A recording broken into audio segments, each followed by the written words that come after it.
चला आज आपण अंड्याच्या भज्या बनवणार आहे. त्याच्यासाठी लागणारं हे बेसन पीठ घेतलं आहे, हे तांदळाचं पीठ, कांदे, त्याच्यामध्ये हिरवी चिली फ्लेक्स अर्धा चमचा, मीठ, लाल तिखट अर्धा चमचा, हळद, अद्रक लसूणची पेस्ट 1 चमचा, धना पावडर अर्धा चमचा, मिक्स करून घेऊया. असंच पीठ भिजवा. मिक्स झालं आहे आपलं. आता आपण त्याच्यामध्ये अंडे टाकतो. हे बघा, मी 7 अंडे घेतले होते, उकडून घेतले. हे असे अंडे कट करून घेतले. तुम्ही बारीक हे करून. चला, मी तेल आधीच तापायला ठेवलं होतं ना.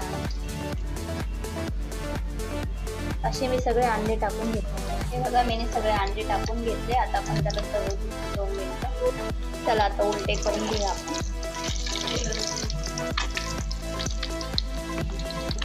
हे बघा, सगळे अंडे उलटे करून घेतले.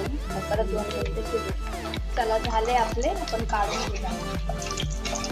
कुरकुरीत अंड्यांच्या आपण वरून मस्तपैकी 4 टाकून 4 कांदा, हिरवी मिरची वगैरे. कसे वाटले कुरकुरीत अंड्यांच्या पण?